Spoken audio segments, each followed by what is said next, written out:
Hey there, everybody. This is Brian Fink from the Church of the Resurrection with a word from the DCC. And I'm out here today in my grandfather's workshop. And my grandfather was a really, really impressive woodworker. Among other things, he built canoes and he designed the goat barn to sort of fit exactly what my grandmother was looking for with regard to milking and milk stands, and virtually anything that needed to be built, my grandfather could build. And my dad's the same way. If something is broken or needs to be fixed around the house or on the farm, I usually just give him a call and I say, "Hey Dad, can you come fix this?" And he usually does, and he usually can. But man, I'm really bad. Really, really bad at fixing things. My brain just doesn't automatically go there. It doesn't automatically work that way. Now, I could write you a sonnet. I could write you some poetry. I can move heavy objects from point A to point B. But when it comes to sort of seeing how things fit together in sort of 3D, man, my brain just, it sort of stops.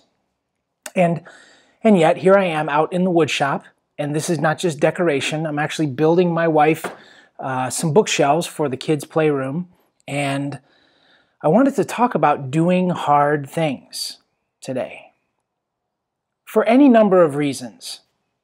First and foremost, because I think Pope Benedict's quotation is always on my mind, and he has so many great one-liners, but one that is often heard and repeated is that the world offers you comfort, but you were not made for comfort, you were made for greatness. And friends, I think so often when we look around our world, we see so frequently people submitting to the culture of mediocrity. What's the bare minimum that I need to do to keep from getting in trouble? What's the bare minimum that I have to accomplish to keep from losing my job? How can I do this thing as efficiently as possible and keep people off my back? And yeah, it works and that's good enough. But to not ever do anything with excellence. I will tell you, I've seen it in my students over the years as a teacher. I see it in myself very frequently. And I found that one potential solution to that cult of mediocrity is to do hard things.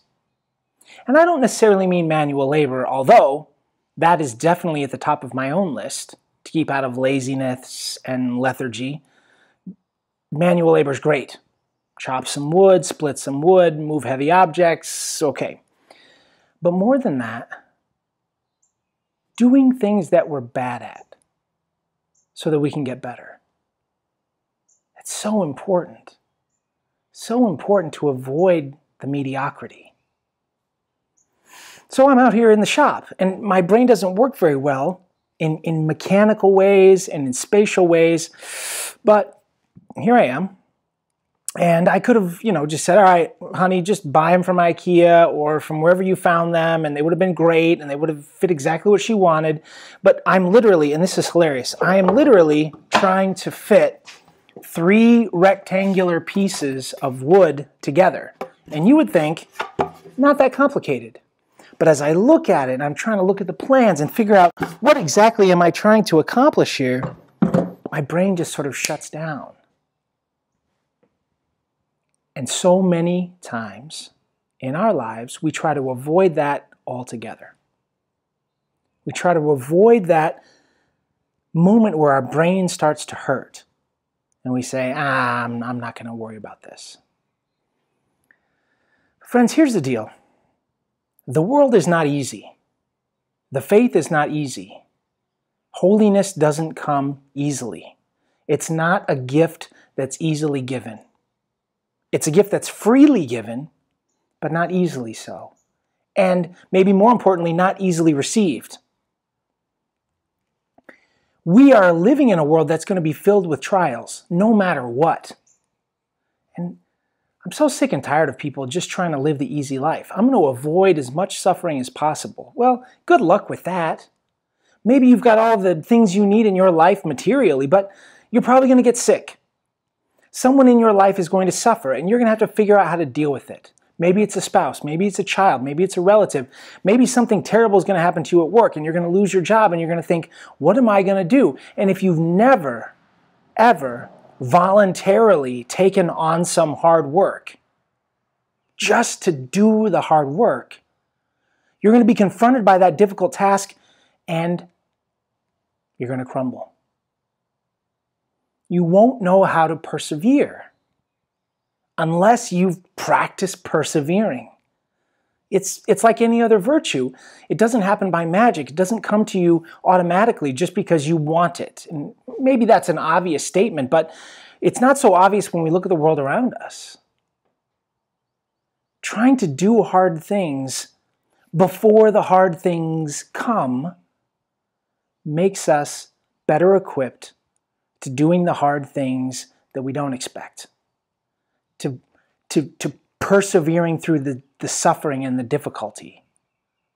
And so it can be anything, really. I mean, it could be manual labor. It could be using that other part of our brain that doesn't come automatically or more readily to us.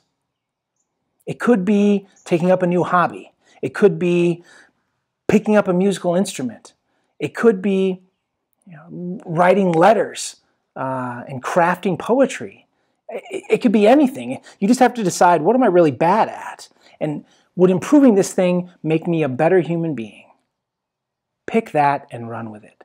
For me, it's learning how to measure things and cut straight lines and thinking about how things fit in space. I don't know what it is for you, but it's worth doing.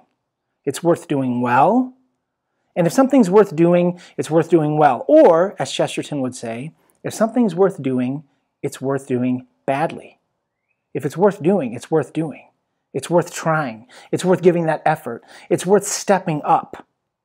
So, a word of encouragement, I hope, to do hard things, to do things that don't come easily, and never, ever settle for the cult of mediocrity.